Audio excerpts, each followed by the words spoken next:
Hey, and welcome to this week's episode of the Mid-City Church Sermon Cast. My name is Fernie, and I'm the pastor here at Mid-City Church, and I'm so excited to jump into this series on Revelation. So today we're going to talk about why context matters. I hope last week's conversation as we introed the book of Revelation was helpful, and so get ready, because here we go.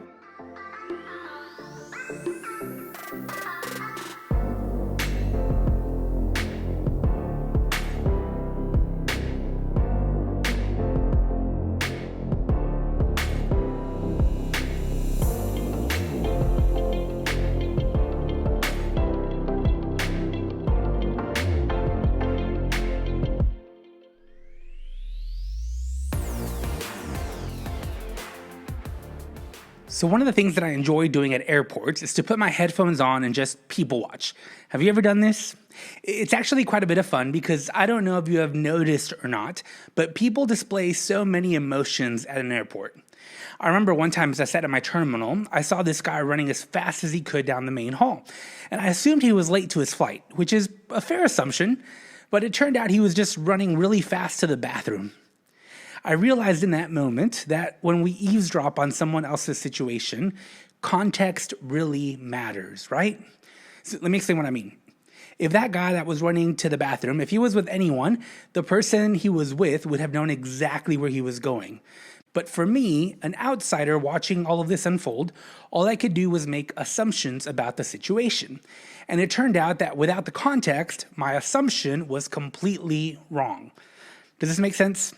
So let me give you another example. Last week, I was sitting in on a midweek Lenten chapel service, and the preacher looked at me in the middle of blessing the communion elements, and he gave me a big smile and winked. And I assumed he was just happy to see me there. But again, context matters. When I went and talked to him afterwards, he told me that he was very anxious and very nervous as he led the service, and that having a friendly face, a friendly smile in the room helped him calm his nerves. So without context, I would have never understood what was actually going on, right? Okay, let me give you one more example. A couple of years ago, my mom and I got into a big argument over something extremely minor. And I could not understand where all of this anger was coming from, but to be completely honest, we both got really upset and we ended up saying things to each other that hurt. And then, after giving each other some time to breathe, she finally spilled the beans. She was having some health issues that were bringing up a lot of anxiety within her. And so she got abnormally upset, not because I did something wrong, but because she was struggling with so much that even a minor disagreement like this felt like a huge and heavy burden.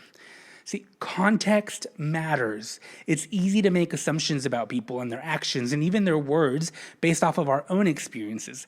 But the reality is that the only way to truly understand what is happening is by having context to the situation. Now, the book of Revelation works the same way. One of the most difficult things about reading through the book of Revelation is the understanding that unless we have done previous research and study, the majority of people do not understand the context of Revelation.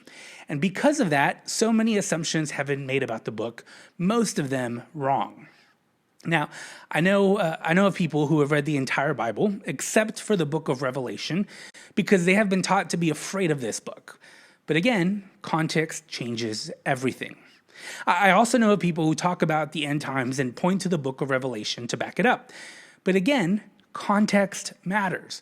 When you dive deeper, you learn that either the book of Revelation does not say what people think it says, or understanding its context really changes everything. I even know of people who see this book, the book of Revelation, as a threat from God to sort of scare us into following God.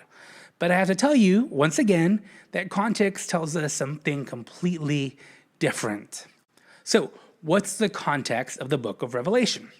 Well, for starters, it's important to understand that in the very beginning of the book, John, the author, very clearly tells his audience that this book is a revelation. He begins by saying these words, "A revelation of Jesus Christ, which God gave me."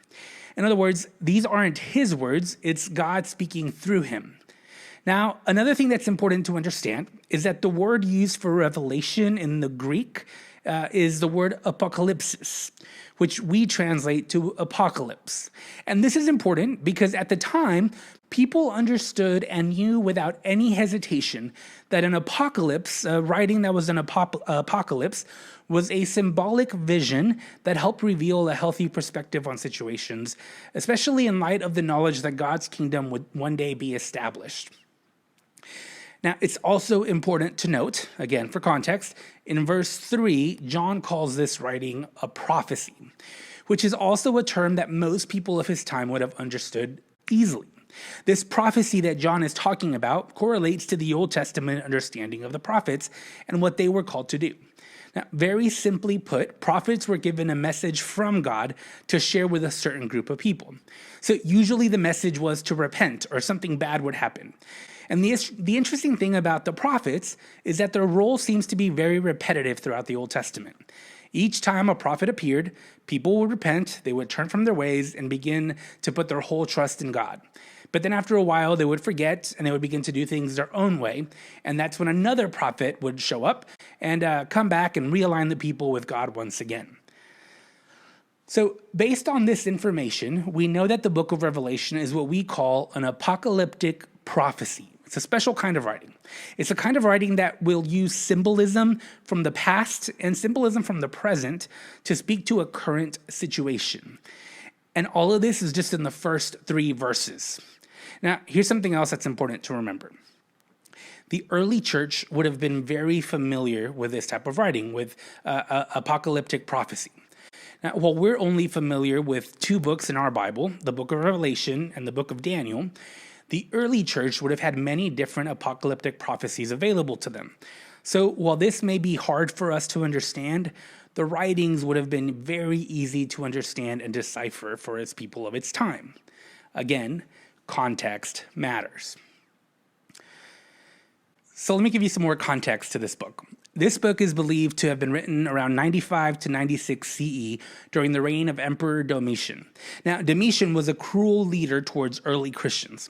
At one point, he launched a persecution against Christians, and he would even charge them with the different crimes, including, believe it or not, atheism. Now, it's not atheism in the way that you and I think about it. The atheism they were charged with was a failure to praise Domitian as Lord and Savior of heaven and earth. And so, right, if you don't praise Domitian as Lord, then you were an atheist. So John is writing to Christians who are living in the midst of this persecution, trying to stay strong and hold on to hope in a time when it really doesn't seem possible. Now, let's dive a little bit deeper into the context now. Aside from this persecution, Domitian had a need to make his power and his might known. And one of the ways he did that was that Domitian instituted what became known as the Domitian Games, which was basically the Olympic Games of its time, except that a major part of it was to display his own strength and remind people of their own place in society. So the structure of these games was very strategic. For starters, they would start with Domitian sitting at the throne that everyone could see. Then on the other side of him, and all around him really, there would be priests that sat there. Each priest with a golden crown on their head, with a different name on that crown that was used for Domitian, and each of them would represent a different region in Domitian's empire. Now, these weren't priests like you and I know today. They were priests who were in charge of making sure that people knew that Domitian was Lord. And it was their job to make sure that people in their region worshipped Domitian as a god. So before the games would begin, Domitian would point his direction to each of the priests, and he would, in front of the whole crowd, tell the priests, each one at a time, of the things that his region had done well and the things that his region had done wrong or needed a fix. And he would always tell them, if you don't do this, there's going to be consequences. So why am I telling you all of this, and what does this have to do with the context of the book of Revelation? Well, at the beginning of chapter 2, John writes a letter to 7 different churches and basically tells them 2 things. First, he tells them of all the good things that they have done, and then he tells them of all the things that they haven't done very well and they need to work on. Sound familiar? It's the exact same structure that Domitian used at the beginning of his games. So let's take a little closer at one of these churches that he writes to. So the first one is the church in Ephesus. Now, John praises them for the work that they have done and how they have pushed back against false preaching. So he affirms them first, right? Then he tells them what they are doing wrong. John says, you have abandoned your first love. But at the same time, John says he is grateful that they stand against the Nicolaitans' teaching. So what does all of this mean? So Ephesus was the largest city in the Roman province of Asia. It was the seat of the proconsul, who would have had military power at its time, and it was an important early Christian center. There was a large population of Christians there. So for the church in Ephesus, they were in a dilemma. They lived in a city where it was really difficult to not worship Domitian. But based on their faith in God, they couldn't worship Domitian either, because only God is Lord of heaven and earth. So it's in the midst of this conundrum that a group of people known as the Nicolaitans began to rise up. And what made this group so unique was that they had come to terms with the idea of worshiping Domitian, or really any other Roman ruler publicly, while convincing themselves that it was okay because deep down in their hearts, they really worshiped God. And we're only doing so, we're only praising the Roman leaders for the sake of staying alive. See, for them, it was more important to outwardly act as if they supported Domitian, but inwardly only believe in God. And as the persecution grew worse and worse, the Nicolaitans tried harder and harder to convince Christians to do the same. So this is what John means by they have lost their first love. At one point, everyone was all in for Jesus. But now, as things have become difficult, they were willing to put Jesus on the back burner for the sake of avoiding suffering. But there is good news. Based on this letter, we get the sense that the church in Ephesus hated the Nicolaitans' teaching and refused to fall in line with them. And so John praises the fact that there were still people seeking to be truly devoted to God, and he felt like that was something worth praising. So are you beginning to see how from the very beginning, as the church read this letter, they would have immediately known that John was making a connection to these games, and they were all so aware of this, right? It would have been easy for them to make those connections. Context matters. Now, let me see if I can give you a modern day example of this context matters thing.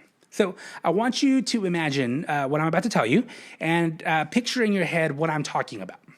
So early on a Saturday morning, tents went up all over the place as a protection from the horrible heat. It was so hot that there was an unquenchable thirst all around.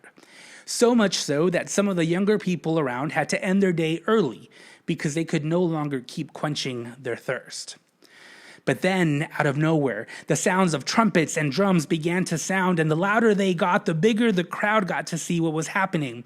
Then 3 black chariots emerged from around 2 mounds, and out of these chariots there came mighty warriors dressed in fine linen, ready to face their opponents in the valley of death. They marched down the hill as they prepared to go into battle and bring a victory to their people. Do you know what I'm talking about? Now, if you live in Louisiana, you know what I'm talking about. And if you don't, you're thinking, what is this about?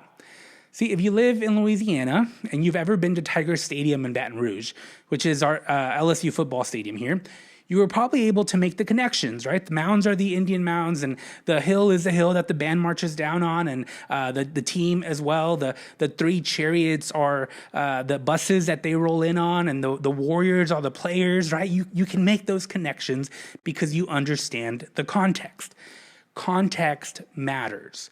And for the early church, as John wrote these letters, the early church would have easily been able to make these connections, just as many of us would have been able to make the connections with what I said earlier. So now that you understand these connections, let's take one more dive into the contextual connections that are present in this letter.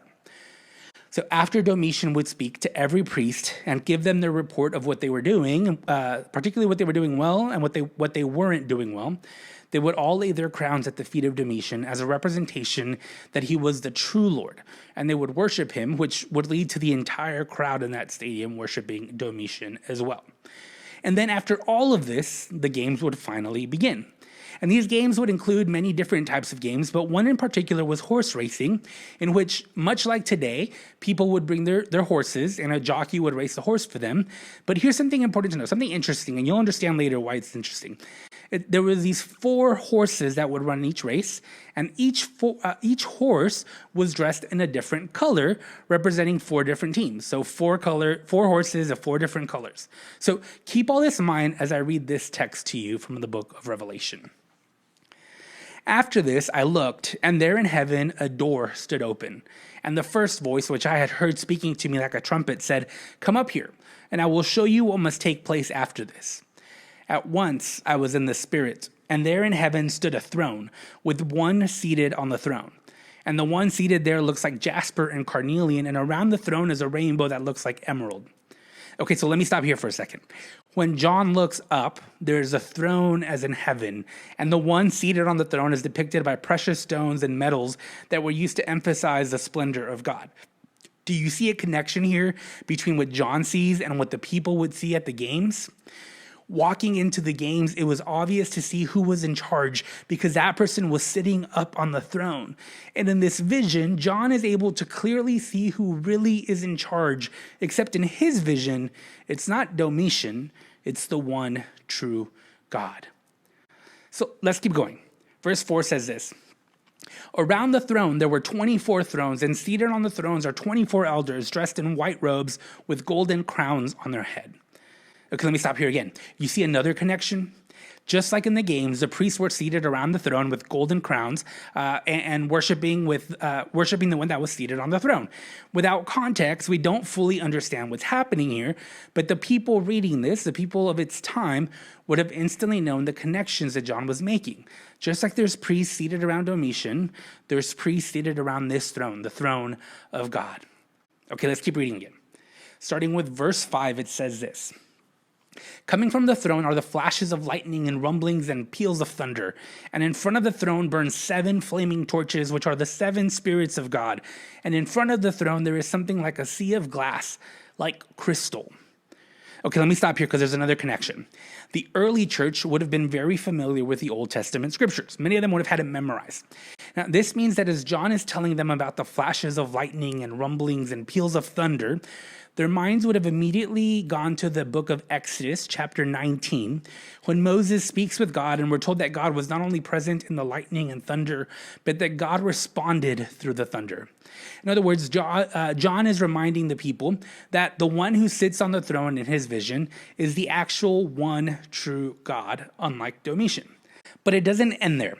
When John says that in front of the throne there was a sea of glass like crystal, his audience would have also known that he was referring to the image of heaven found in Ezekiel chapter 1, where Ezekiel saw a dome like a shining crystal sitting below the throne. You see, every little thing that John speaks about, his audience would have been able to connect to their own context and their own knowledge. Now, later on in the text, the elders bow down and they worship the one seated on the throne, just as in the games. The connections even go as far as John seeing 4 horses of 4 different colors, just as Domitian's games would have had 4 horses with 4 different colors. The connections are endless. And I'm not going to keep reading through the scriptures because we could do this all day long. But overall, I want you to hear me say this. Context matters, especially as we read through the book of Revelation. So as we continue to dive into the book of Revelation, remember that we do not fully understand the context of John's words as the early church did. And because we don't understand the context, it's easy for us to make assumptions about this revelation. But more than likely, our assumptions will be off base. So the best thing we can do when we find ourselves stuck is to search the context. And we will find that it changes everything about what is being said.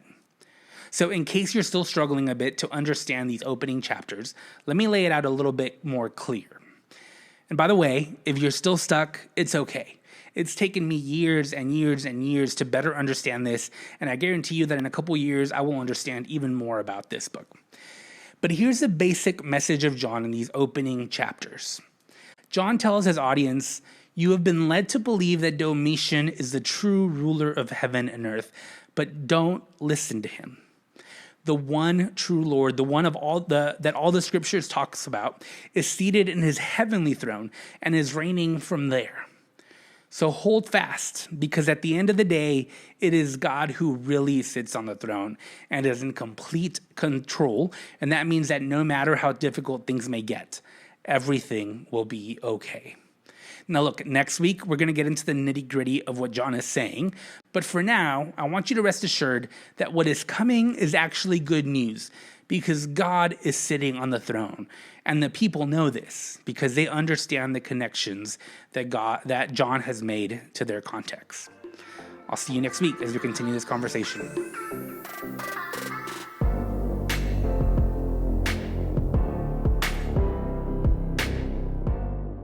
I hope you enjoyed this episode of the Mid-City Church Sermoncast.